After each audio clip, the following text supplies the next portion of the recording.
Dr. Liana Corin had survived 3 years on Verath 7, a world where nearly everything wanted her dead. The crimson forests breathed with bioluminescent spores that could paralyze a grown human in seconds. The ground itself was composed of semi-sentient fungal networks that registered footsteps as threats.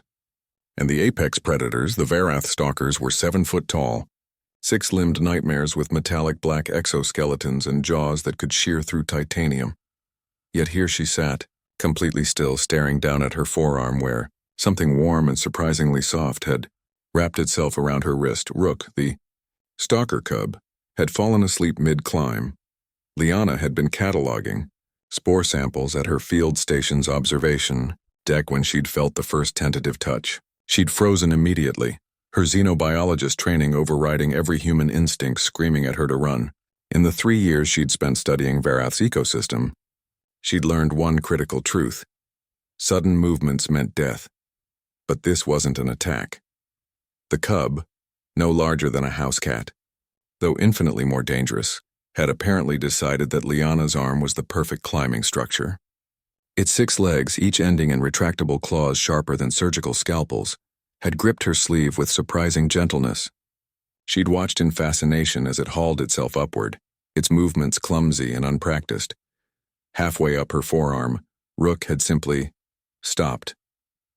The cub's breathing had slowed, its grip relaxed, and within seconds it was asleep, curled around her arm like some alien bracelet, its mandibles tucked against its thorax in what Liana could only describe as an adorable arrangement of lethal anatomy. This is impossible, she thought. Stalker cubs don't approach humans. They don't fall asleep on humans. They barely even acknowledge our existence unless we're prey. But the evidence was literally wrapped around her arm, actually purring, with a sound like distant thunder filtered through wind chimes. Liana's neural implant was recording everything, of course. Her research team back on the orbital station would lose their minds when they saw this footage.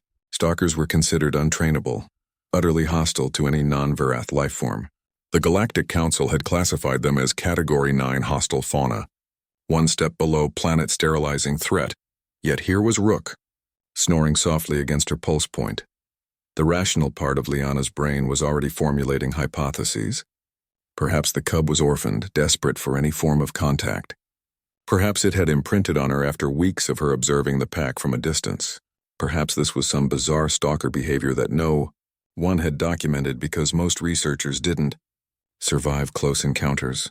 The human part of her brain, the part that had owned 3 cats and 2 dogs back on Earth, just thought it was cute. Focus, Corin, she told herself. You're holding a baby apex predator. One wrong move and those claws extend through your radial artery. But Rook didn't seem interested in extending anything. The cub shifted slightly, adjusting its grip, and Liana felt her heart nearly stop. But it was just getting comfortable, burrowing closer to the warmth of her body. Humans, Liana knew, had an unfair advantage in the galaxy. They weren't the strongest species. The Krolvians could bench-press shuttlecraft. They weren't the smartest. The archivists had been building quantum computers when humanity was still banging rocks together. They weren't even particularly fast or agile, but humans had one trait that consistently baffled xenobiologists across known space. They could befriend almost anything. There were documented cases of human colonists domesticating crystal wolves on Helios Prime. Human miners had somehow trained lithivores, creatures that ate solid rock, to serve as work animals on Kepler 442b. One human smuggler had famously kept a void kraken as a pet, though that ended predictably poorly for everyone involved except, somehow, the human.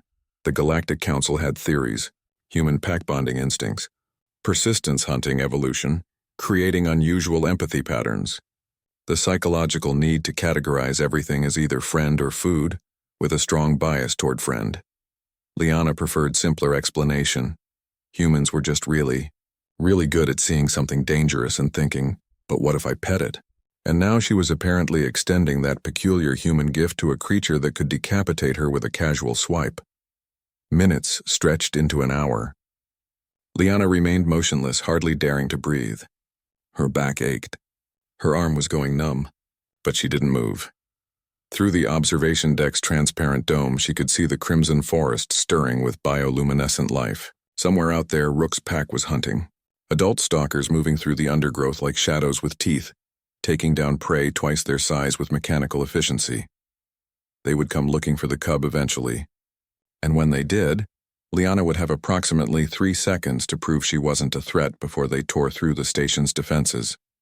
But for now, for this singular moment, she was just a researcher with a sleeping alien wrapped around her arm. Rook stirred, making a small chirping sound, nothing like the metallic screech of adult stalkers. The cub's eyes opened slowly, revealing irises that shifted through the visible spectrum, settling on a curious amber. It looked at Liana, really looked at her. And for a moment, across millions of years of divergent evolution, across the vast gulf between human and utterly alien, there was recognition. The cub unwrapped itself carefully, its movements more controlled now, almost deliberate. It chittered softly, a sound Liana's xenolinguistic database had no translation for, and dropped onto the observation deck floor. Rook looked back once, head tilting in what might have been curiosity or gratitude or nothing remotely resembling either. Then it scampered toward the exit port Liana had left open for ventilation, squeezing through the gap and disappearing into the crimson night. Liana finally allowed herself to breathe. Her neural implant had captured everything. The footage would revolutionize xenobiology. It would prove that stalkers were capable of non-hostile interaction. It might even change the Galactic Council's classification of Verath 7 from hostile world to potential contact species. But more importantly, more wonderfully, she had just shared something impossible with an alien. Predator. She had been trusted, and if there was one thing humans were good at, one thing that made them dangerous, and valuable and utterly indispensable in the galactic community. It was earning trust from things that had absolutely no reason to give it.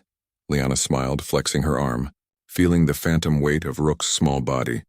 Wait until the council hears about this, she thought.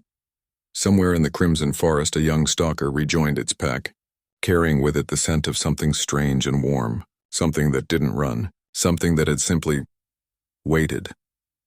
And in the annals of human-alien interaction, another impossible friendship had taken its first tentative step, because that's what humans did. They found the universe's most terrifying predators, and somehow inexplicably they made friends.